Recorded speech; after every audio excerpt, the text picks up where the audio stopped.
So we'll have a little intermission for a potty. Okay. Whenever I hear about intermission, I think of Kung Pao intermission. Oh, I love that movie. I hope you like milk duds. Oh. Let me know when you get to a Radio Shack. That's the intro.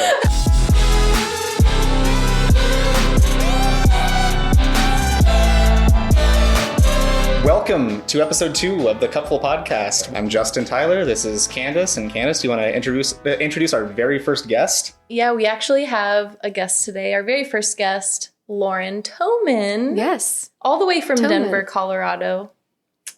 And she's actually the person I've known the longest in my whole life besides my family. So she has decades on you. I've known her since we were 6 and 7. Yeah. Starting school. When we were your kids' ages. Yeah.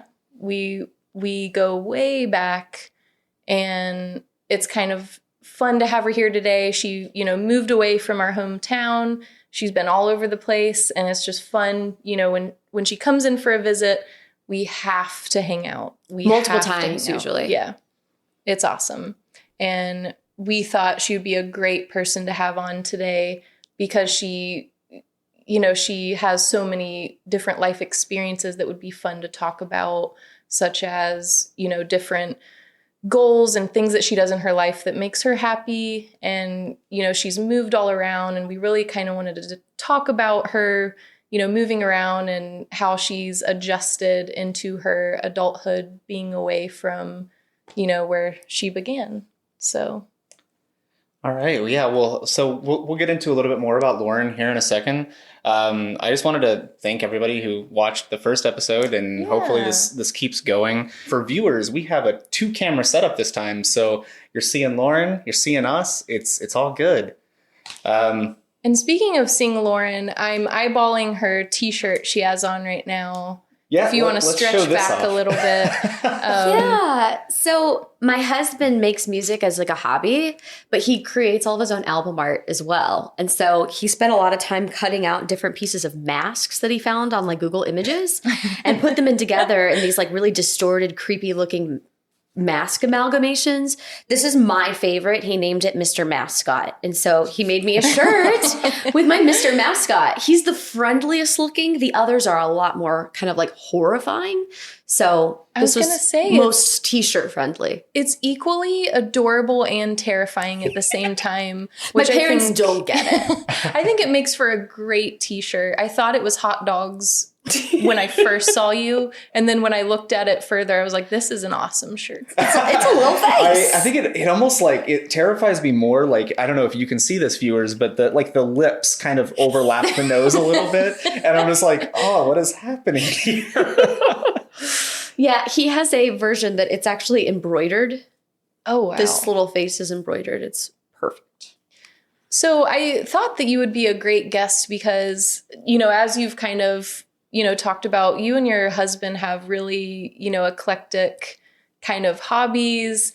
I see you guys, via social media posting things all the time, like just the different things you're getting into. And I have to admit, I'm a little bit jealous. I see that you guys, you get into climbing, you're doing, printing on t-shirts, I see you guys doing pottery. I see you guys doing different classes for woodworking. I see you doing, you have a soap business. So I really wanted to, get you on here and talk a little bit about some of those things that you guys do together that kind of, fills your cup. So just as a reminder, for those of you who might not have watched the first episode, as Kandace and I kind of stumbled through an hour-long episode, we decided that this episode's, this series, it's going to be about just finding happiness and fulfillment in your life, and how you fill your cup was kind of the theme. That. So that's how we came up with the Cupful title for this. So yeah, I think we're sticking with it until it's not working anymore, and then we'll just kind of do something else. I don't know. Yeah. I think we're craving ideas of, what do people do for fun? What do people do for happiness? Because we're looking for free advice. We're looking for free advice. As parents, we don't have time right now, as we talked about in the last episode, to do all these things. So we really want to live vicariously through you and hear about some of those things that you're doing. Yeah. Well, To start, these hobbies are all super new. I'm 30 years old now. I'll be 31 in a couple months. But even back in high school, I was never a hobbyist ever. I never had like my own individual things that I ever did just for me. So you knew me in high school. I was a huge overachiever. I stressed myself out about getting amazing grades and getting into a great college. Yeah. And I think as life progressed, I worked really hard in high school, wasted a lot of time trying to get into the perfect college. And I didn't get into any of my colleges that I wanted to get into. So that I just went to a local college and did my thing there. But I never truly found happiness in just trying to achieve. And I think that really hurt my self-esteem. So I went through a really tough time, like nearing the end of my college experience, where I just didn't feel like I was good at anything. Like, I feel like I didn't really have a true passion in life. I was studying something at the time, but I didn't really have any idea of what I was going to do with it. So I just felt like I was kind of in a little bit of like a lower point. Yeah. But after college, you immediately have to find a job to support yourself. And so that kind of picked up again that like overachievement attitude, where then I just fixated on my life success is dictated based off of my achievements that I have in my career instead of in education. Yeah. But my husband always brought this incredible perspective of you need to have things for yourself in order to keep yourself motivated. If you're I love that. Yeah, if you're not one of the very few people that's super passionate about what you do, you have to find fulfillment in other ways or you'll be miserable all the time. Yeah. And it's not usually practical to have a career in what you're truly passionate about. And I enjoy what I do for a living, but it's definitely not what my passion is. And it has nothing to do with what I studied. So he always had a lot of hobbies. He has way more hobbies than I do. I would never be able to keep up with him. But it kind of pushed me to say, I need to do something that's for myself and just for the betterment of me and not something I'm doing as an achievement or to impress anybody else, just things that just me and only me, maybe things that not even other people are going to ever see or experience. Yeah. And that really started probably with my soap making. I've always been interested in science. That's what I went to school for. And I became really obsessive when I got older. I know I'm not old, but older, about taking care of my body and skincare and things like that. And my husband, he has psoriasis. And so soap was really difficult for him. Yeah. And I figured, let me just try making soap and see how it goes. And I just became obsessed, like absolutely obsessive about it. I would spend hours a day when I was supposed to be working on my computer researching not just the processes to how to make soap, but what are all the different properties? What do each ingredient add? Like, I really became inspired by, have you guys ever been to a Lush? No. No. Okay. You may recognize it when I describe it, but they're in malls. Usually Nordstrom or Macy's will have a Lush section. And it's this skincare place that you go and you can tell they make their own soap and cut it up because everything looks a little bit uneven and all supposed to be kind of like a little bit more natural. They say it's natural. It's not really. I went into the Lush store in Boulder and their stuff is really expensive. So it makes you think it's luxury skincare. And I started reading the ingredients and the ingredients were bullshit ingredients. Things that like I know are cheap as heck to buy and shouldn't cost that much money at all for you to distribute. And they're just getting tons and tons of money on this crappy product. So that was when I really thought I can do better than this. Like if I'm going to charge this much for something, I want to be able to justify every ingredient that's in that and be able to get people excited about what they're using.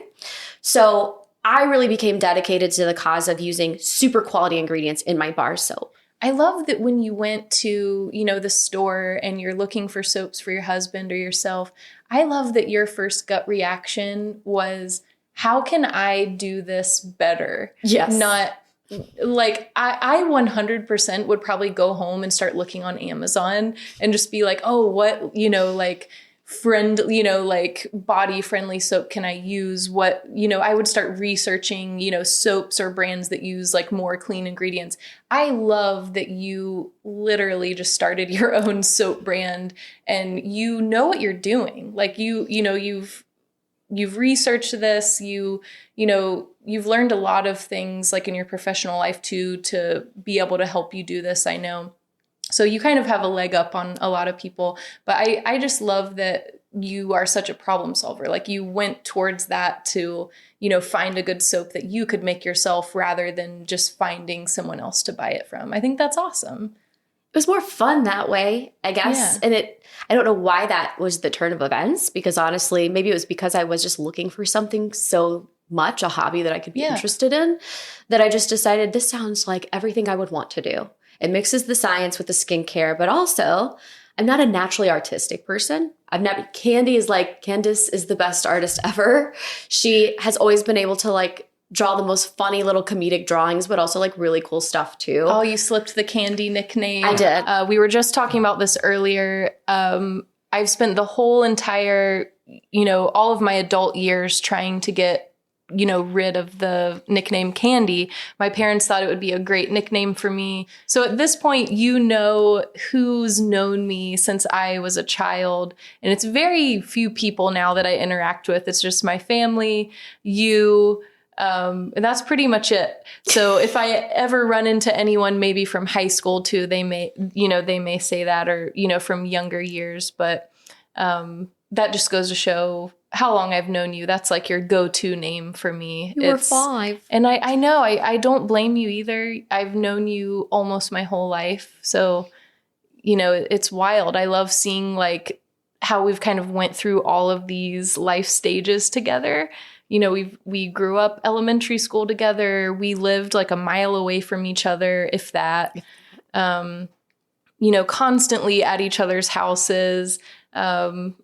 We went through all of our high school years together, those horrible years. They were wild, and we kind of lost touch during like the college years. You were doing your own thing. I was a new mom, and we kind of reconnected after I became a parent. And it's just been great. I love, hearing about all of these, great like hobbies you and your husband have. We went to your wedding last year and it was just great. I love, seeing this full circle. So, seeing you as a 5-year-old to, 30 years old, this is great. And I love, I admire you a lot, just seeing, the different things that, you do in your life, and you're always pushing yourself. And that's probably the number one thing I've always admired about you. You always, you need to do everything the best. So it's like with the soaps, like you're not just going to go find something random on Amazon. You're going to go make your own fucking soaps yourself. Like, come on, like you can do it better. So I love that. And I just want to know, so with your soaps, did it start off just you wanting to do this for your family, or did you have, goals and ambitions of, selling them, to other people, maybe making an Etsy site or something like that? This was entirely not even for family. At first, I just thought, this will be for me. Like, I'll have something that I can use, and Derek can use it too, since he has really sensitive skin. So that's where it started off, especially because when you make soap, the payoff is comes later. So when you first finish making soap, you have to wait a full month before you can ever even use it. Oh, really? And so it was one of those things that I didn't know that. Yeah. Wow. I'm probably over in the corner stinking by that point. Yeah, it's too long to wait for soap. It's technically safe to use after 2 to 3 days, because at that point, all of the lye, which makes it dangerous, has reacted with the oils. But the reason you wait so long is because you do put water in your soap, because you mix the lye with water. And that needs to evaporate out of the soap. Otherwise, when you go to use it in the shower, it'll be kind of mushy. Okay. It'll melt a little bit and get kind of gross. So you want it to sit for at least a month. Some people make it sit more than that.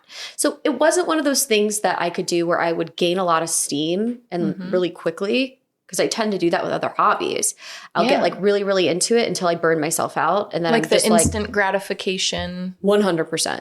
I operate based off of that with so many other little things that I've been obsessed with for a month, and then done it so much that I burnt myself out. So you have to be patient with this. Like you make it, you can't use it for a while. Where do you store it? What do you do with it while it's just kind of chilling out? Yeah, it's hard for me because I have trouble with patience. So this has been a good exercise for me. But we actually built some shelving in our dining room area that is open kind of shelving so that they can dry. Oh, wow. So we put a huge dedicated space basically for my soaps to sit. Yeah. And that means when people walk in our house, it smells really good. It doesn't smell like the 2 cats that we have.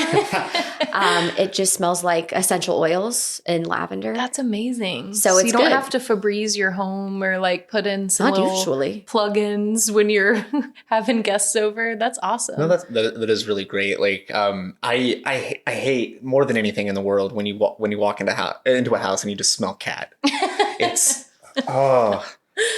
And for those of you who love cats, I don't. So this is the second episode in a row that I will have bashed cats. I mean, Lauren absolutely loves cats, so you're offending our very first guest. I'm sorry I'm offending you, but no, I just can't. No, I like petting cats. I like when they purr. I don't like it when I'm giving them a little belly rub like I would a dog and they just sink their claws into my arm and don't let go. Like, I don't appreciate that. Like, dogs don't do that. They're loyal. They're like, oh yes, rub my belly. And I just can't get over like that attitude that they have. To be fair, I agree with you for the most part. I was not a cat person before we got our cats. I was always mostly raised with dogs. Yeah. We had an outdoor cat. Mm-hmm. It wasn't like a real indoor family cat. Yeah. But Derek was raised with cats. And we always lived in small apartments because we've always lived like in the city. Yeah. And I really wanted an animal. And so we did like a trial run with one of our friend's cats. We watched it when she went out of town. And he said, okay, what do you think? Can we get one? And I said, okay, let's go for it. And we got so lucky with our cat. Yeah. He's so easy. He had stitches in his tummy. He let me take them out after we had him for only a few days. He lets me cut his nails. He doesn't bite me. And if he tried, he has no teeth. I was going to say, I feel like one of your cats may be toothless. He's really unhealthy. He has like diabetes and all sorts of other health problems. So he's mostly just like a little doll baby in your lap. Mm-hmm. And since that went so well, we did get a second. And he's a little bit more rambunctious, but he won't bite you. He won't scratch you. And you can pet his belly and he loves it. So how do they feel? Because I know cats love to climb things. Mm-hmm. How do they feel about your soap racks? Do they try and mess with those at all? Or are they kind of out of reach? They don't touch them because they're good little boys. I raised them to be good little boys. Shocking. They don't get on them at all. I was going to say, I mean, between like, first off, you have this shelf that's high up. You just know they want to climb it. And then you also have the smell goods. The smells. On the shelf. Does it make them go crazy? They aren't into the smell, I don't think. You should just make a catnip scented one. Or one infused with, they would lose their shit. They would. I kind of I know that you brought a couple of bars. I kind of want to do a smell. Yes. Can I smell what you brought? Do you want to like cleanse your palate first and smell me so that you like have a not good smell? I already have a pretty good smell of We're pretty close. Already. We're sitting pretty close today. So I know my 7-year-old listeners earlier. So I haven't smelled these soaps that Lauren has brought in yet, but my 7-year-old did. And she just smells them and she goes, these smell like nothing. And just gives like a smile. Just the smile. Like, yeah, they smell like nothing. And I don't know if, she was trying to be nice. Maybe she was like, maybe that's a good thing. That's just her like whole personality though. I remember one time I was doing an animated, like I was making a commercial for work and there was like this screen that had like a red backdrop and like some like text and stuff to it. And she just looks at it and she's like, that's nothing. That's just red. That's just red. Yeah. She's a harsh critic, and I don't even think most of her critiques are even true. I think she just loves to kind of say shitty things to people. Listeners, you're not getting to see this right now, but this is the first Lizzie sighting, our dog. Viewers, you're getting a little glimpse of her. I wish she would go sit down, but I think that she's just, she's like, oh, there's company here. She wants to be part of it. She wants to be part of it. Lauren whipped those soaps out and she's smelling stuff. She said, let's go. Yeah. As long as she's not knocking stuff over, I don't care. I can sit here and pet her. I do it for like most of the day while I'm working. Again, we work remotely. I'll sit there and just pet the dog. I usually ignore most meetings just because I'm petting my dog. I probably shouldn't say that because I know I at least have one coworker listening, but I can't help it. She's fluffy and she's fluffy. She's great. And I'll have her smell these soaps with me. I'm going to reach across. Okay. So there's two soaps here. I can also reach and just hand it to you. I will tell you, they both have similar elements. I kind of want to guess. Can I guess what the... You could sure as hell try, but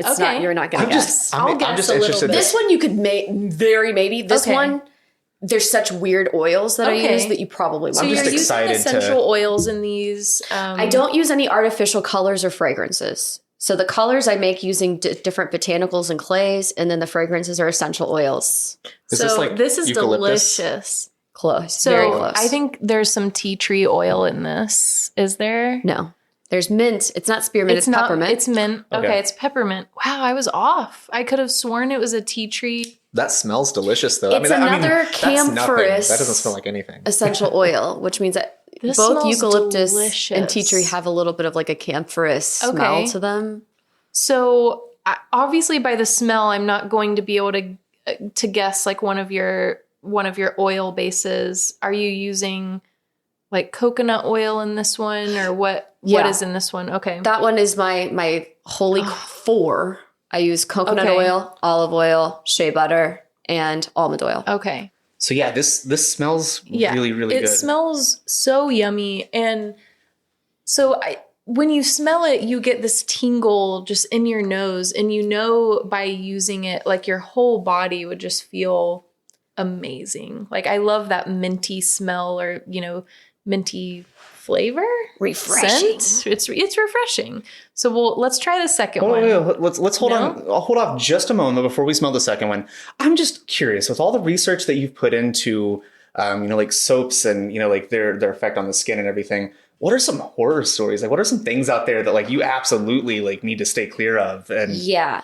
It's really terrifying when you go into online soap forums, which is where I got a lot of knowledge. There's a lot of women that have been doing this for like 50 years.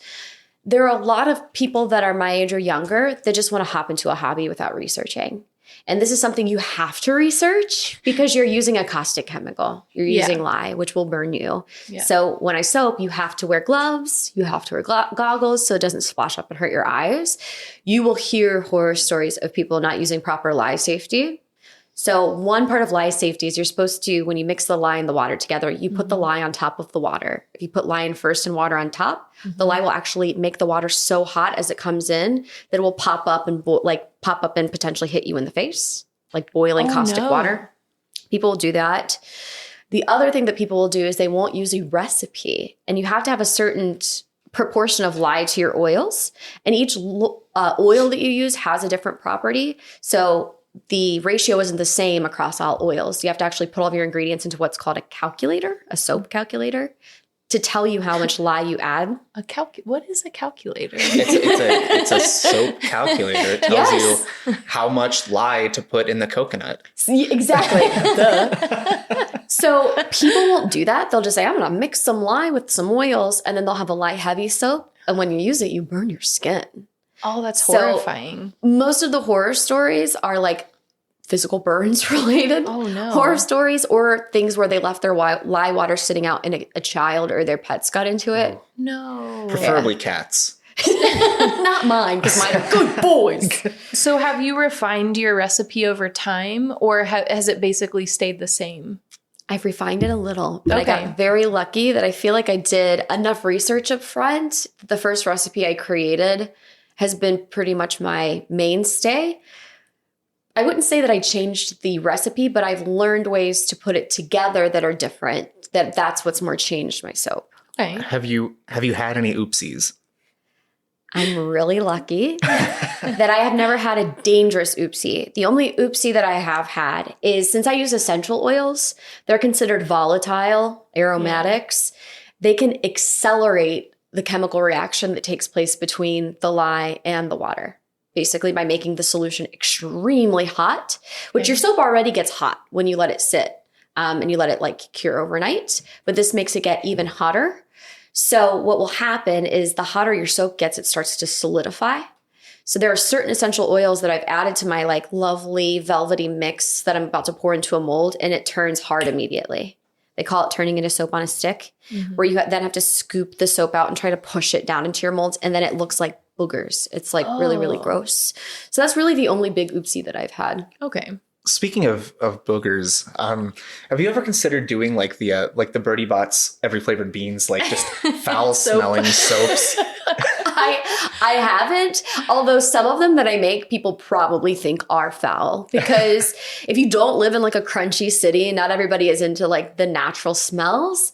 So for example, I don't usually make patchouli soap. I don't really like patchouli. Yeah. But some people like crave it. Yeah. I think it smells like hippie socks. So like some people think that they're gross. I would agree with you. I actually have a bar of patchouli soap right now that someone gave me, and it's in a drawer. And every time I open the drawer, I'm like, oh. So no offense to anyone. I don't know what patchouli is. It's almost like it has a little bit of a spicy undertone to it, but on top, it smells a lot like if you've ever been into, which you probably haven't, Justin. If you've ever been in like head shops where they sell bongs and stuff like that, there's always a kind of smelly guy behind the counter who maybe has dreads, smells. Even though he's white. Yeah. I think I can pinpoint the smell now that you're describing it that way. I feel like I know that smell is something else though, and I can't think of if you walk into like any shop in like Gatlinburg, I'm thinking of potpourri. That's what I'm thinking. It's not potpourri. It's not as pleasant. Yeah, I'll let you smell it later. It's got a funk note to it. I feel like I can distinguish like the smell now that you describe. Like you walk into a shop and there's just a guy with some dreads that haven't been washed in. Let's face it, years. And there's always a secret room in the back. It's one of those shops, and it's one Colorado. of those. no secrets. We just can walk in. We just walk in. Yeah, it's one of those scents where it's not so offensive, but you wouldn't want to wash your body in it, in my opinion. Okay. Some people, my husband loves it. Okay. Say I don't know. That sounds like you can use it then. I'll use it. I'll give it a try. Yeah. I'll maybe ahead of our trip to Colorado, maybe I'll wash myself in some. What was it again? Patchouli. You'll become a native if you use patchouli. I'll smell like that, and people won't think that I'm a tourist. You'll go into a dispensary, and everyone will be like, "This guy's from Denver. He knows what's up. He knows what's up." Yeah. So speaking of listeners, I think in a week and a half, 2 weeks, we're traveling to Denver. All I know is I have to finish this week of work, and then next week I only work 3 days. And then it's vacation time. And this is actually a kids-free vacation. Which is the first one that we've gotten since our honeymoon. We did have 4 years. We did have, for our second anniversary, a trip to Ireland booked.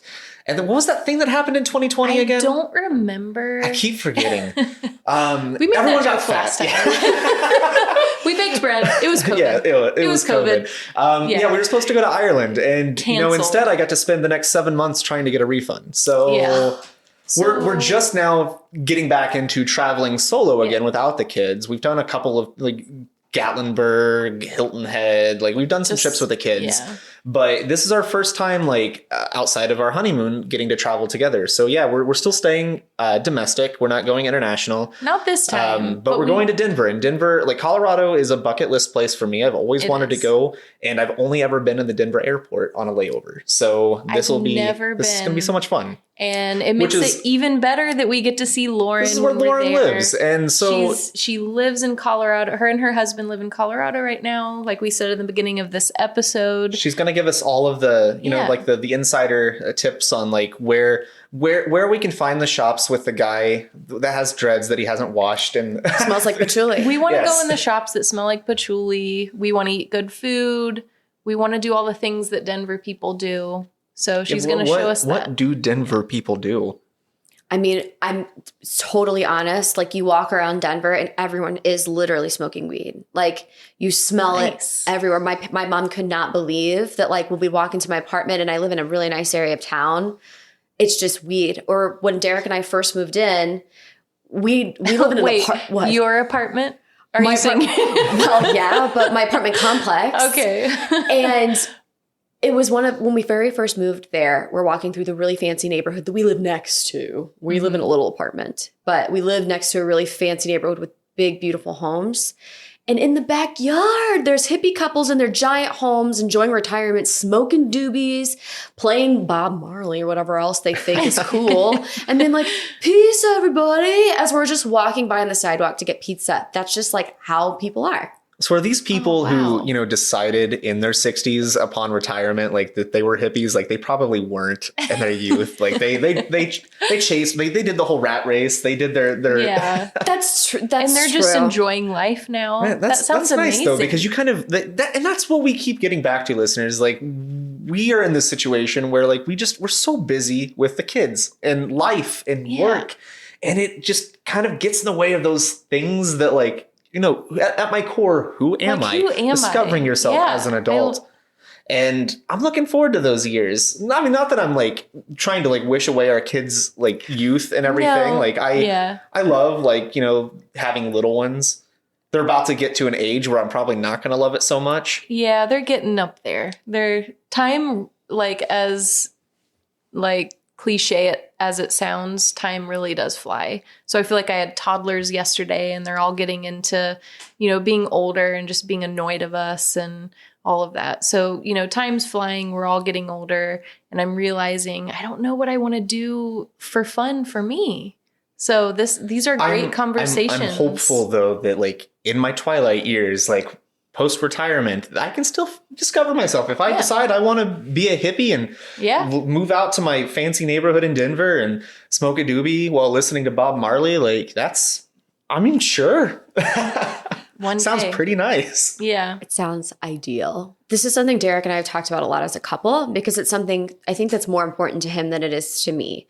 But he's seen both of his parents work extremely, extremely hard, be really smart with their money so that they'll have the opportunity to retire early. Mm-hmm. And his family has always had the luxury of being able to do a lot of great traveling and family trips and all that kind of stuff. So I think that that's really like what he envisions in the future is being able to retire and then just travel and learn more about the world. Mm-hmm. So that's what our aspirations are. I mean, with how things I won't get too deep, but things are constantly changing in the outside world. So that's completely unpredictable. Yeah. But we are both working really, really hard now to try to set ourselves up so that in the future, we have that freedom where we can travel, because that's something we are passionate about. And we're passionate about not just the travel aspect and seeing new things, but learning about different kinds of people and putting our own lives into perspective. So I don't think we're going to leave Denver. Denver is like our happy place. And specifically when we're older, I think that's where we're going to want to stay. People that grow up and retire there stay active and stay healthy because there's so much to do outside.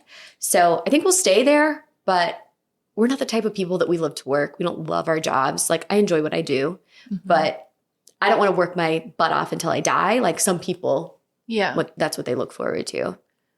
I need to probably retire before my mid-40s then. It's just, I'm like a ticking time bomb over here. I can't stop eating bacon, essentially, and it's just all the cholesterol, and it's going to be the death of me. It's going to catch up with you. Hold on just a second. I did. Oh, yeah. So, you know, obviously you're in Denver now, but both of you are Cincinnati natives. So what led you guys to be in Denver? Like what is the path, you know, leaving Cincinnati? Why did you guys decide to end up there? Yeah. So Derek and I got together in like late college. We've known each other technically since we were 15, but by the time we got together, we were both nearing the end of our time in college. And so we started dating a couple months before he graduated and actually moved. So that's kind of what triggered it, is he was going to a college in Columbus, Ohio. I was living in Cincinnati, Ohio. So it was like a very mini version of a long distance relationship. But he got a job right out of school in Madison, Wisconsin. And I begged him, don't go. I did a bunch of research about the company he was going to work for and said, like, no one's happy there. And it snows a lot and it's going to be miserable. But he went because he's the type of person that was raised to kind of expand your horizons constantly and never stay static. I was not raised that way at all. My family, all of them, have always lived within the same little 5-mile radius. My dad lives in the same house he was raised in. Like, they've never expanded their horizons at all. Yeah. So I think that growing up, I always thought like, oh, I'd love to get out of Ohio. But I don't know if I ever would have unless I had that reason, that kind of push where he said, what do you got going on after college? You don't have a job lined up or anything like that. Your friends are all going their separate ways. Let's just start over. And so I somehow got the courage myself, because I wasn't that adventurous of a person, to leave the city that I was like the only city I'd ever known, never lived anywhere else, to move up to Madison. And what helped is that if you look up Madison, it's a gorgeous city. And there's a lot of the people that are, young professionals there. So I thought this is a good step that's not too different than what I'm used to. It's still in the Midwest. Still got a lot of people my age. So it was a jump that was a little bit bigger than I initially thought because the political climate there is a lot different here. It's a lot more kind of like relaxed and more hippie-ish. So it was a little bit of a good medium step than before we moved to Denver, because Denver is so different than Cincinnati. Madison wasn't as different, but it was a kind of nice stepping stone to decide, like, we want more of this. We want more of this kind of laid back attitude, or people don't take everything super seriously. When we go to work, like, yeah, we work hard, but everybody is kind of understanding and like chill and wants to have drinks all the time. And so it was kind of cool. But Derek has always loved the mountains. And so we found ourselves going out west, kind of frequently traveling. Yeah. And we just decided, we had kind of a moment in our relationship where we were both really miserable in our jobs and miserable just kind of in life. We loved each other, but we weren't in a happy place where we felt like we wanted to get married, even though that was a logical next step. So we really just had kind of like a come to Jesus moment where we sat down and said, what would be our ideal situation? And when we outlined that, we thought, there's nothing holding us back from making this our reality. And part of that was moving. So I got really lucky that my job let me go remote, and so did his. And we just said, screw it, let's go. And we moved out to Denver without ever seeing our apartment or the neighborhood that we moved into. We just jumped in and got really lucky. That's a big move, and it sounds like it's paid off. Like we talk all the time about like, hey, let's just up and move. Let's just move. And we fantasize about it, but then we kind of get down into it, and there's just, we're not there. We're not able to. Maybe someday, but there's a lot that's going to have to go into that if we decide to, just being in like a co-parenting situation. And but no, like that's a huge move. I'm glad that you mentioned that like Denver is so drastically different from like where you grew up and everything. I feel like we've brought up to our neighbors, the people that live in our neighborhood, a couple of times, like, oh yeah, we're going to Denver for our vacation. Like, we're so excited. And they're just like, but why? Why would you go there? Why are you like, they're like, on purpose? Why would you? And I'm so looking forward to it. I hope that it just feels different. Yeah. I hope that the climate, not even weather-wise, the climate as far as just people's attitudes. Like, I hope that like everything about it is just like, I feel like I'm in a different place without having to leave the country. Yeah. Is my hope. Yeah. I think that as part of our fulfillment in life, we crave that adventure, like through travel, and it doesn't happen very often. So this is really exciting. And I do have to wonder though, making a permanent move, me being someone who grew up in a really similar way to you did, our families were really similar, blue collar families. Our families had a lot of the same like ideals and, stayed kind of close to, the same types of areas. I also had kind of not a lot of confidence, growing up as far as being adventurous, if that makes sense. It was always scary. Totally. So knowing that, you kind of grew up in a similar way, I can only imagine that making those two big moves was nerve-wracking. Like, what did you do to get past that? Like, how did you even cope? The first move was definitely harder because for a lot of reasons. So I was more than anything just really excited, I think, about it. I was at a point in my life where I had friends in college, but we all felt like we were going our own ways and almost like kind of our road had concluded. So I didn't have much keeping me here besides maybe my family. But what made it harder was that my parents were absolutely freaked out that I was going to be moving because no one in our family moves away, except my brother had moved away and then he moved back. Yeah. So they didn't want me to leave because they're a little bit afraid of me not being in their little circle of and kind you're of the baby. Control. Yeah, and I'm their baby. And so specifically my parents, I don't think they believed it until they actually finally helped me move up there. And that's what made it hard, was family acting like I'm making the biggest mistake of my life, when really I kept telling my parents, like, if it doesn't work out, I'll move back. It's not that hard. You know what I mean? It's gonna be okay. So it was more difficult because everyone in my life, even like the friends that I did have, were like, what are you doing?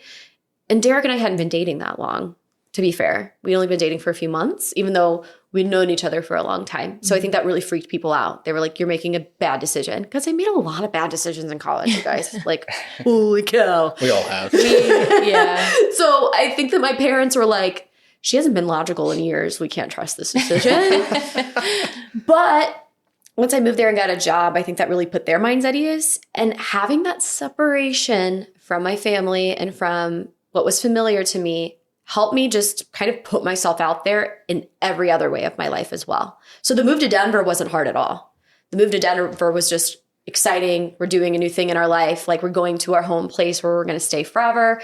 And so that was more of like an exciting trip than a scary one, because in the years leading up to that move, which we spent 4 or 5 years in Madison, my whole life kind of perspective shifted drastically into a just, you have one life, try it. And if it doesn't work, it's not permanent. You can change I love it. that.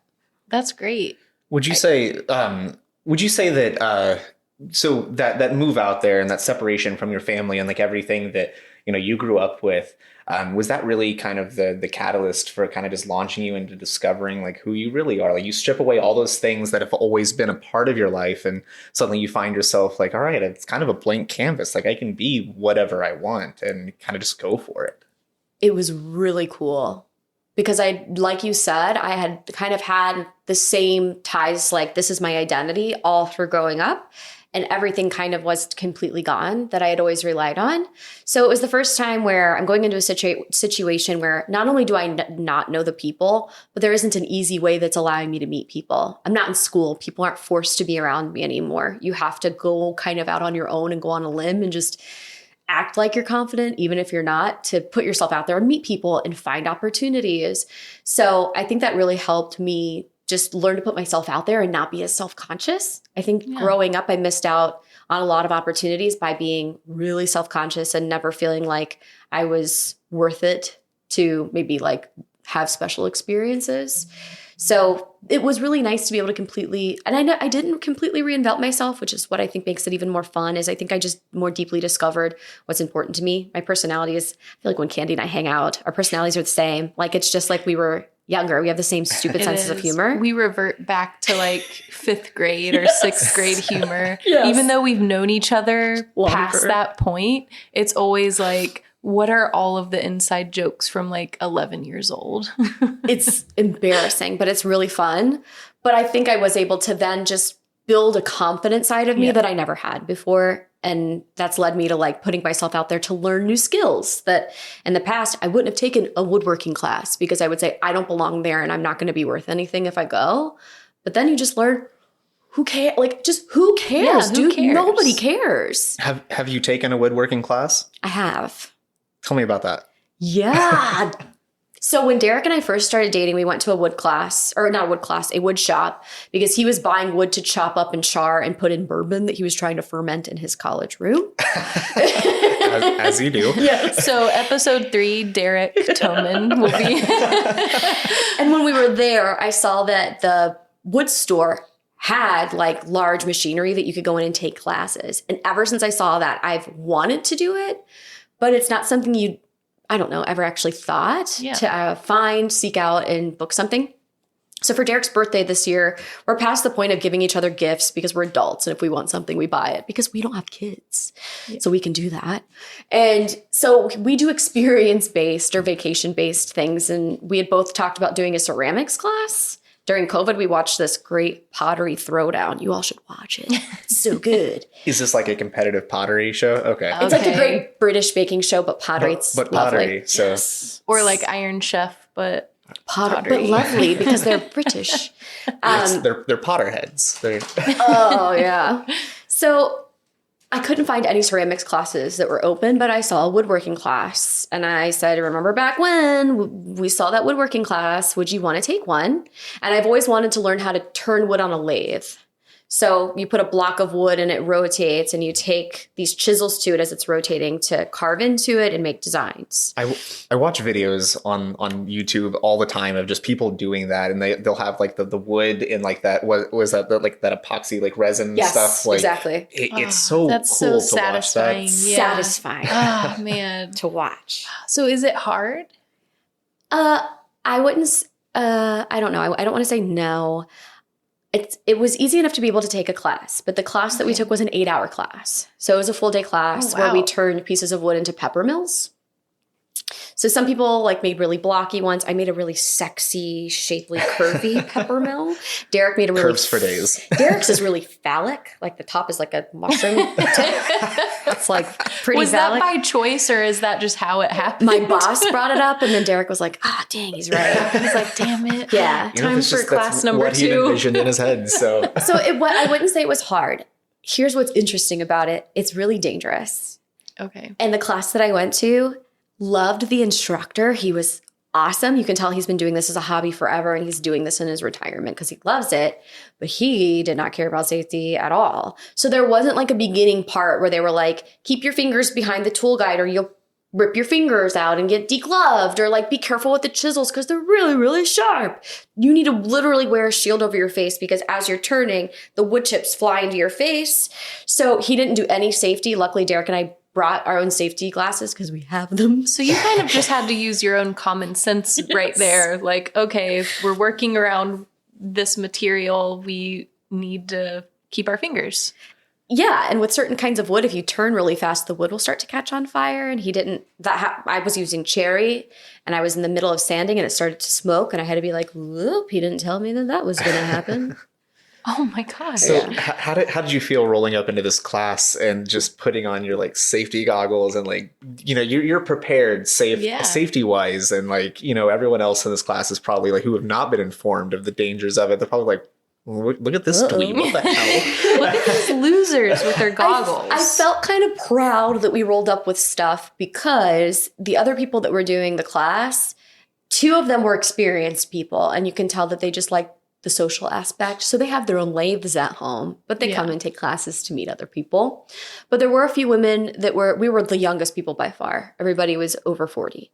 So 2 of the women who were a little bit younger, they were able to borrow face shields and stuff like that after the older gentleman who was just there for fun kind of was like, hey, like we really should talk about safety for a second.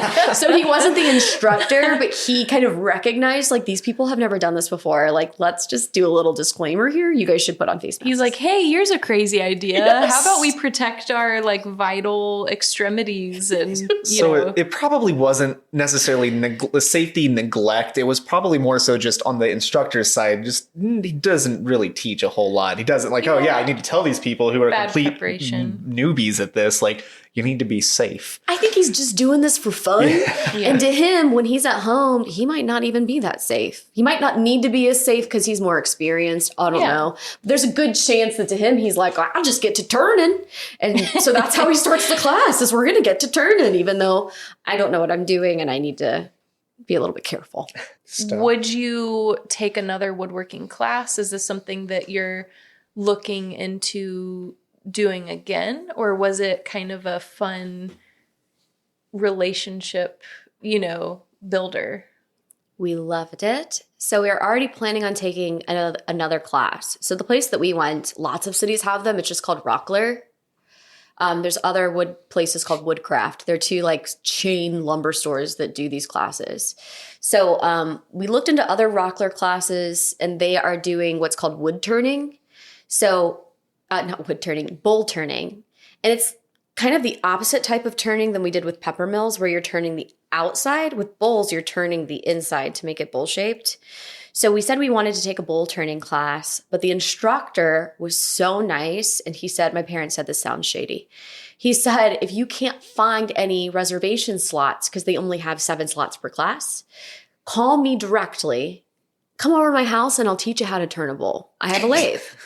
And Derek and I were like, that sounds kind of kick-ass. Like, that would be kind of cool going to this random guy's garage. Hey, he's probably a pretty cool guy, and he's got all the stuff, and he's just like, yeah, come on over. You can tell he loves doing it so much that he's like, I would do this for you in my spare time. That could go one way or the other, stranger who has a wood chipper I mean, in his garage. talk about chipping a bowl. Like, who knows? So we've thought about doing that one. Or we can turn bases for lamps. Derek really wants to do that because it's a way to get lamps out of it because we're always looking for lamps. But when we buy a house, we're going to buy probably a little tabletop lathe to do small wood projects.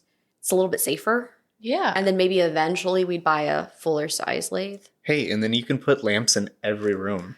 Oh, multiple lamps per room. They don't even have to match. They can just be... I know. They won't even have lamp shades. They'll just be lamp Just the bases. lamp- There won't be light bulbs. Yeah, I was gonna say, like, do you guys know, is Derek an electrician at all? Like, could he, like, run the wiring through the... He built lamps back in shop, so he could figure it out. Okay. I mean, you kind of have to learn to be an electrician to a certain extent being a homeowner. There have been a couple of instances where I've had to, like, get in. Like, I installed an outlet That's major. in the wall. I replaced the wiring on our dryer when we had to, like, do the 4-prong versus the 3-prong. Like, you got to learn a little bit of this I stuff. don't know what that means, so I guess... all I know is, like, I mean, you have some instances where you're getting yourself into something that could potentially electrocute you. Nothing like too crazy. So you want to do some research on it before you do it, is what you're saying. Yeah. That makes sense. Yeah. Watch enough YouTube. Like, when I installed the outlet in our last home, I made an office out of our closet because COVID. Small house, No office space, yeah. working from home, needed an office. So I made a cloffice, and I needed an outlet. There was no outlet in our closet. Like, why wouldn't somebody put an outlet in a closet? Meanwhile, my clothes had no home. He had this whole office, and I had nowhere to put my shirts and my jeans. Yeah, we kind of had our stuff in our son's closet because he wasn't using it. He's a little kid. Yeah. So that was one of the catalysts that kind of led to us, like, we need a larger home. And we're here now. And it's perfect. But yeah, so I mean, you guys, like, he can do the electrical work and, like, put the wiring in and everything. And so you will have electricity to the bulbs that are plugged into these lamps. So they'll be extra fancy lamps. They'll be extra fancy. Yeah. Cool. If you ever do that, I need to see this. That's not ever something The lamp that or I the would have. activity? So the lamp. So I would have never thought of this activity. Like, this is what I love hearing. This is the reason why I love interviewing people on these topics, is I would have never thought to do this. I would have thought, like, oh, Justin's birthday is coming up. Let me take him to a movie or I don't know. My mind taken a lamp turning. I would have class never with me. thought of that. And, those are things that, I think I'm so just bogged down by life that I don't naturally gravitate or, like, think of those just, like, wild little things that are out there that anyone can try. So I love that you guys are trying these just awesome little things, and you're learning really cool skills, like really, really cool skills, and just kind of growing together as a couple too. So that's really neat. So for the last little bit of this, and we'll probably end up getting on some other tangents as well. I kind of want, you've talked about, like, your soap endeavors and kind of just what you're doing now and what led you to Wisconsin and then to Denver and, like, and then all of that. Like, let's go back a little bit though. Like, what, you guys have known each other since you were how old? 5 and 6? Yeah, so Kandace was 5 because I'm a little bit older, 5 months older than you. Yeah. And I was 6. I was actually just telling Derek about how we met days ago. So I'm interested to know what your point of view of when we met is. I want to know if my childhood memories are the same as yours. This is what I remember. Okay. As a child, I was shy. That went away so fast. But first grade, I was still extremely shy, and I didn't go to the same kindergarten as everybody else. So I remember being really nervous and just not talking to anybody.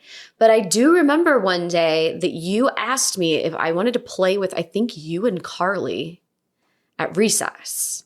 And I just remember that I was like kind of excited because someone talked to me and I was able to be like, yeah. And I don't remember like the first time we hung out. I just remember that then we spent recess together, and me and Carly would sit under this like fake tree or like a bunch of pillows that we had in the room, and we'd read Magic Tree House books, and we'd each tell each other, I turned the page so that we would stay on the same page. Yeah. So I actually have I have a little bit of that memory, but I also have like a different long-term memory of how we met. And it stands out in my mind. It's one of my core memories. So I remember it being one of the first days of school, if not the first day. And I was very scared. And you know, when you go into your elementary school classroom, everyone brings their packed lunch and you have your little cubby to put all of your crap in before you kind of settle down for the day. I remember I was really excited about my Lisa Frank lunchbox, and it had, listener, if you don't know what Lisa Frank is, Google it. It was this really just rad lunchbox with Lisa Frank art on it, and I believe it was the cheetah head. Yes, it was a cheetah. And it was awesome. It was really just neon colors, everything that like a 5 or 6 year old girl would want on their lunchbox. I want one on at my least lunchbox. Me at the time. And, you know, I walk in that room just so ready, you know, to start school, and I see you with the same lunchbox. And I was stoked about that. So immediately it was like a Step Brothers moment, the movie where like, did we just become best friends? Yeah. Yep. And it also was interesting that, you know, when we were younger, we looked a lot alike. Mainly because it was mostly just the hair. We both, you know, your hair looks different right now just because, you know, you made it. Yeah, you made it this way. But naturally, we both have like curlier, you know, darker brown hair. We were around the same size. We just had the same coloring. We both have brownish eyes. So, you know, we got really close. So everyone thought we were twins. So we thought that was just really cool. We would call ourselves twins. And one of my earliest memories of you, and I would say that this still sticks today, you're the same person in this way as you were back then. You started a Mother Nature club at recess, and, you know, we were in first grade, and instead of doing the monkey bars, instead of, you know, swinging, you recruited me and the other girl you were talking about, Carly, to walk around with you and pick up litter at recess. And we would pick up litter. We were taking care of the environment. You were always very conscious of taking care of the environment, which I would say you still are. You fucking made your whole own brand of soaps to, you know, be environmentally friendly, to, you know, be healthy, you know, to the user. So I loved that. I admired you so much. I walked around and I was committed to this, you know, we called it Mother Nature Club. We had some type of weird song that we would scream, you know, as we walked around picking up garbage. Do you remember the song? I do not remember that song. I remember say, like, you guys have a lot of songs that you said. I remember a lot of the songs we made up, but sadly not this one. But listeners, it's always a treat when Lauren comes into town, just because you get to hear Kandace and Lauren reminisce about their weird days. And there's always a song for every occasion, and they both tend to remember the whole thing, and they'll just bust out and, you know, singing about the potential kinetic something. There was a day that, so for 1 year, before I was old enough that my parents felt that I could stay home by myself and put myself on the bus in the mornings, I would go to Kandace's in the morning and get on the bus with her. And there was one day that somehow your mom allowed us to stay out at that bus stop for like a full hour at least, when we realized we actually had a snow day that day. Yeah, it was like a delayed bus situation turned into snow day. Really bored at the bus stop. Are you referring to the poop bag situation? Poop bag?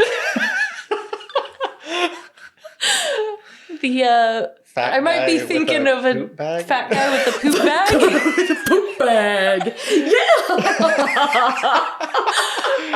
Yeah. So yeah, I think that's what you're talking about. We're really bored. There's apparently a snow day that my mom never told us about. So we're just circling some neighbor's driveway, and this poor man, he's probably, he's probably a great weight. He was just walking his dog. Fat guy, if you're listening and watching. We're sorry. He's probably, within his number. He's probably fine. We were just or he's not alive anymore. He might not be alive. I don't know. But either way, we're like, what can we sing out of any situation around us? We were the most annoying people. And I still am. I still do it to this day. Agreed. I'm working and I'm singing about everything that I'm doing. Yes. Usually poop related. Usually poop related. This probably stems from this situation. This very innocent man is just walking his dog and he's carrying a poop bag. He's very respectful of the environment in everyone's yards. He's picking up after his dog, and instead of just and this was in the 90s. This was in early 2000s. Okay, still, like it was before people were respectful about picking up their dogs. Kids are cruel. He was picking up his dog's shit, and we make this song. Yeah. And it goes a little like this. Fat guy with a. I think sometimes we would just go fat guy with a poop bag. Fat guy with the poop. Fat guy with the poop bag. Uh-huh. Yeah. And fully singing it while he's walking by us. So, unbeknownst to the two of you, we now have a theme song for the podcast. Yeah. Fat guy with the poop bag just lives rent-free in my brain all the time. I have a lot of, and I don't know what's wrong with my brain that these are the things that refrain, but people will get like songs stuck in their head. I'm walking to get ice cream with Derek 2 weeks ago, and all I can have stuck in my head is, sometimes I bleed, because Kandace and I used to spend like tons of time. Okay, let me back up just a little bit. Kandace and I both came from nice families, but they were families that didn't have tons of money. So the movies that we had to watch were DVDs from the bargain bin. And we would rewatch these bargain bin DVDs over and over. So we became really attached to really mediocre movies. I mean, I go out of my way to watch some of these really mediocre movies. I've been actively searching out the movie that you're about to talk about, like on streaming sites to show the kids, and I can't find it. I tried to watch it with Derek's mom and she couldn't get through it. But one of those DVDs that we fixated on was The Others. It's this movie with Nicole Kidman, and there's a big twist that I won't ruin at the end. Spoiler alert. Spoiler. But there's a flashback scene of the war, and it's her husband, and it's supposed to be serious, but he just looks at her in like a nightmare and I goes, think he's a phantom. Yeah, okay, he's a phantom. He's a phantom husband. And he goes, sometimes I bleed, because he was in the war, and it was supposed to be a serious line, but the way it was delivered was so cheesy, and we were probably in the 5th grade or something, and we would just joke about that all the time. Just like it would just randomly happen. Yeah. Like at school, we would just say that. Sometimes I bleed. Sometimes I bleed. Was there ever an instance where, one of your parents got called by like a teacher or someone from the school because of something that you guys were singing or saying, or like you said, this was early 2000s, late 90s. You could get away with a lot more back then. Yes, and there was one thing that we got in trouble for a little bit. In the 6th grade, we had a slam book where it was a composition notebook that we passed back and forth. I think I've heard this. Yeah. And there was some stuff in there that one of the teachers, well, I know who, somebody turned it into the teachers. I won't name her name. And we got our parents got called because they said it was me. You'll have to tell me later because I don't remember who it was. If you're listening or watching to this and you know that it's you, shame. Shame on you. Shame. Her name starts with an M. Well, that narrows it down a bit. So I remember we got in trouble for that, but here's the smart play. I was taking this notebook home to my parents, and on the bus ride home, I ripped out most of the like inappropriate pages, because you and I would draw pics of like penises and stuff like Oh, that yeah. sometimes. Penises doing weird shit. Like they were like animated Like, penises. I was gonna say, is this like full on? What was Super Bad? Super Bad. Super Bad. It wasn't Jonah Hill, that like, bad. Yeah. It was much more crudely drawn. They weren't that artistic, and they weren't anatomically correct looking back No. at I all. mean, I would hope that at that age. No, there were not. no balls. It was just a weird droopy thing. Yep. So I ripped out most of that inappropriate stuff. And so when my mom read it, she saw just like dumb girl gossip about our crushes and stuff like that. And she was like, this is harmless. And she called our principal and reamed him and said like, there's nothing wrong with this. And I was just like, right? I'm an angel. Meanwhile, your principal's sitting there like, penis. there's nothing wrong with your daughter drawing phallic symbols. Droopy ass. There was a penises. vein on that wiener. No, I think literally it was a droop with a little line where the tip is supposed to go and a slit. With a I would have slit just said hole. like, it's a Yeah. cloud, dude. What do you see? What's wrong It's a with balloon you? animal. Yeah. Maybe you need to see a psychiatrist. But to our credit, especially back then, I think we probably would have gotten in more trouble, specifically in high school. However, I think we were very charming to the teachers whose classes we had. Like if you think of like Yeah. Mr. Thompson and Mr. Prohaska and like all of those kinds of people. If you're listening, R.I.P. I don't think so. no, they're kicking. I think I'm Facebook friends with one. I was They're gonna say, like, I feel like I'm old enough to where most of my elementary teachers are dead now. I don't know that for a fact. You are but not that old. you're not Justin. that old, dude. You're like 2 years older I than mean, us. You're talking like you're I- 60 years old. I went to My elementary teachers mostly in dead. mostly in Kentucky, and like there's just bad True. healthcare. There's bad like. Fair. That's fair. No offense to any listeners from Kentucky. I know there's a few. These teachers are living. Mr. Thompson, I know you're a Facebook friend of mine. If you, for whatever reason, listen to this, I doubt you will.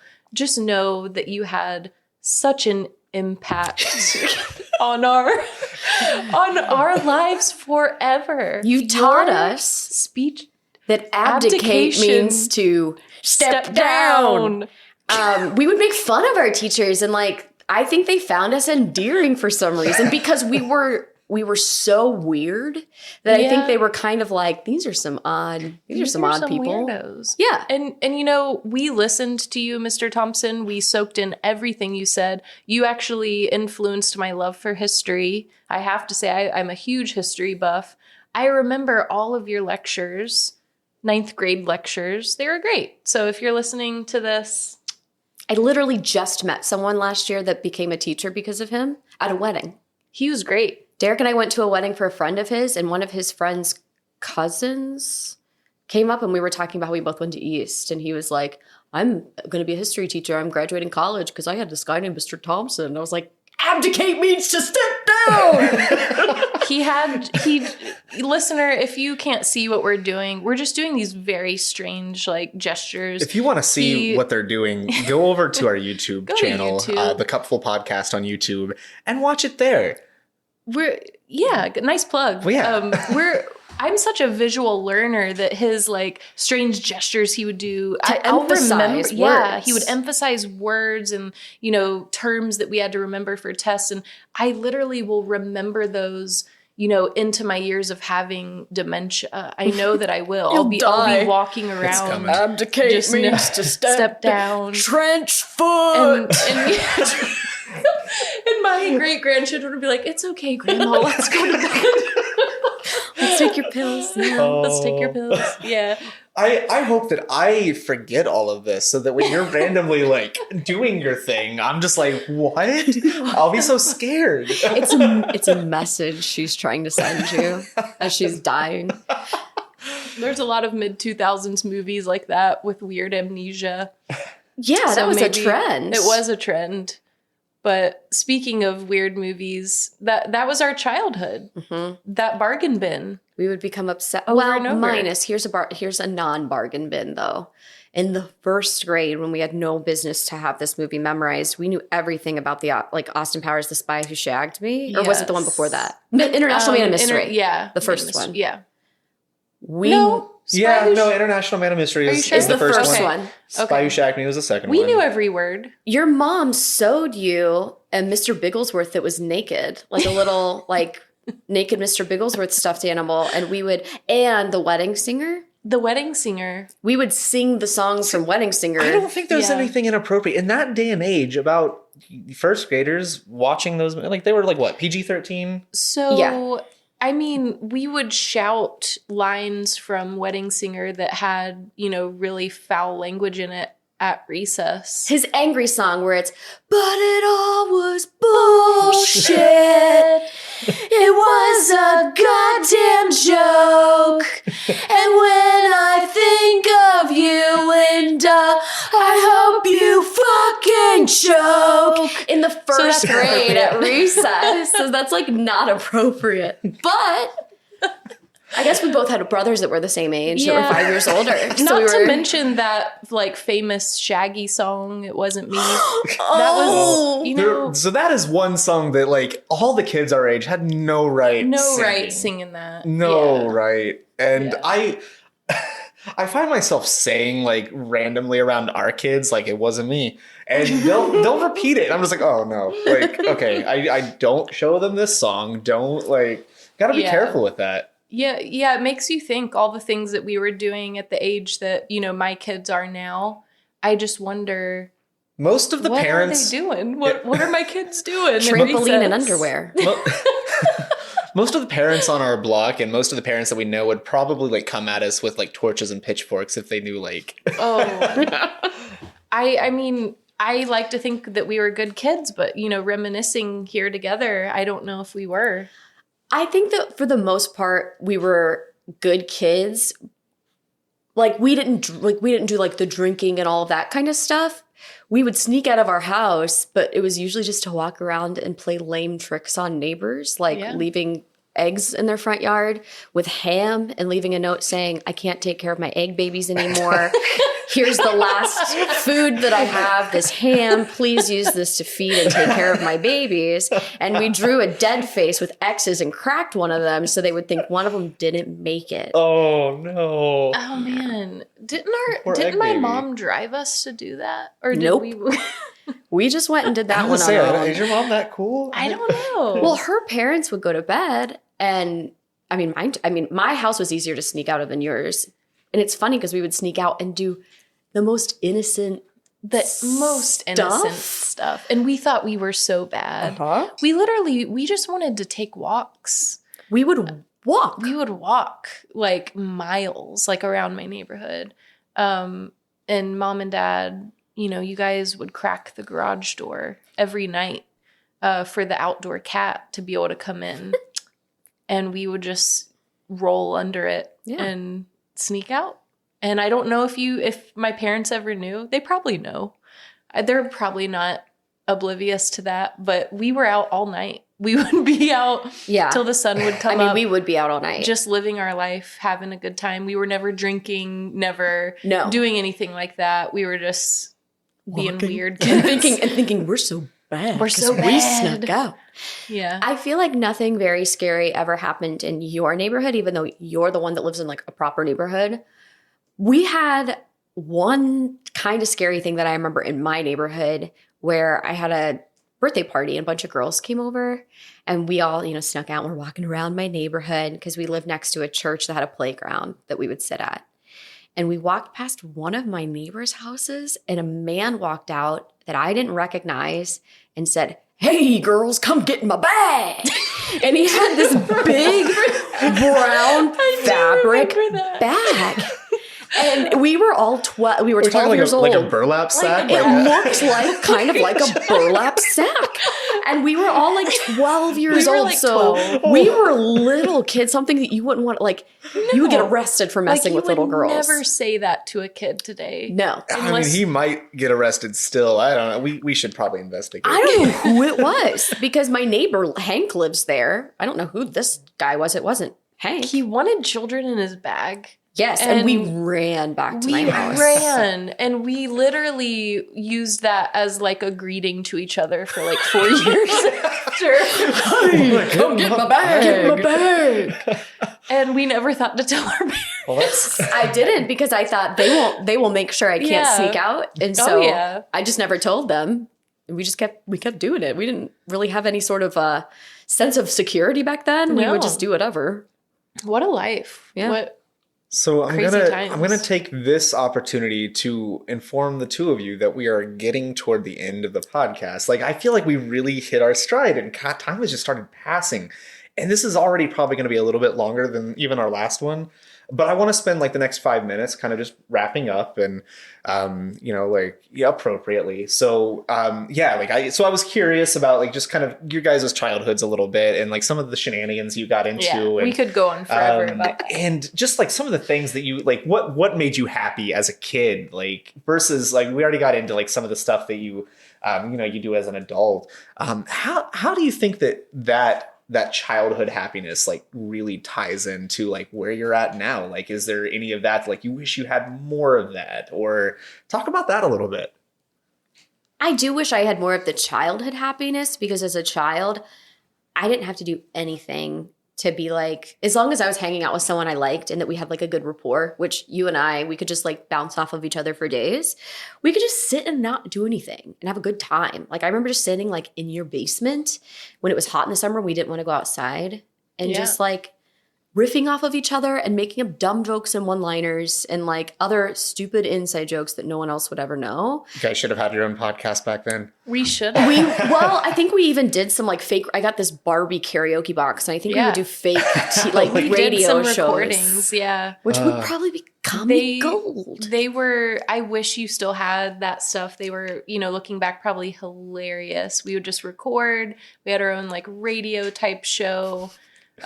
We would just endlessly entertain our parents in the car, and by that I mean probably just they really wanted to murder us, bother our parents to death. But yeah. It was always everyone wanted to be included in our pair, and the problem is they couldn't because it was just we had other friends, but we just had this like chemistry where we would bounce off each other.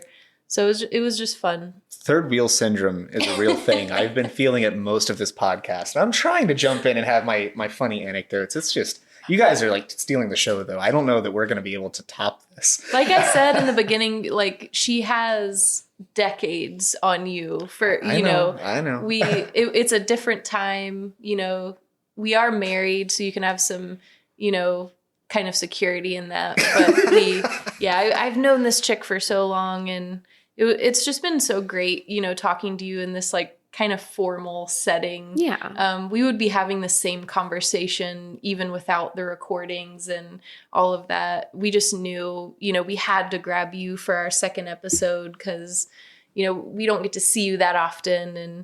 And we are very excited to see you in Denver in a couple weeks. I tell my husband frequently that I feel like you meet different people in your life that are soulmates in different ways, especially since we've moved around and like left certain friends behind. We've each picked up a few people in our lives that we feel like are special soulmates. And I've always told him that I feel like you were my first true soulmate because we met each other at such an early age. But when people say they were best friends growing up, like I feel like we were just a different level where we almost could we could finish each other's sentences. Like we were always kind of on the same level constantly. And we had the exact same strange sense of humor that I still can't recreate with people to this day.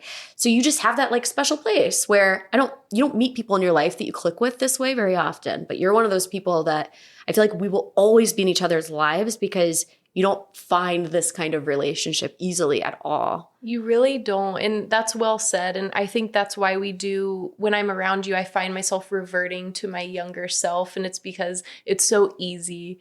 And I have friends and I have acquaintances, but, I never have anyone that I can talk to that, we just have this, bounce back and forth, kind of relationship. And it's nice to get together and kind of go back down memory lane and, just see where you are today. I love being in each other's lives as adults, and, we have our whole separate lives, but we can still get together and just annoy, the fuck out of Justin every time. Hey, no, I appreciate these trips, and it's been great having you here. I'm really looking forward to here in just a couple of weeks traveling to your domain and kind of just seeing your life a little bit and getting to hang out with you and Derek. But yeah, it's been great having you.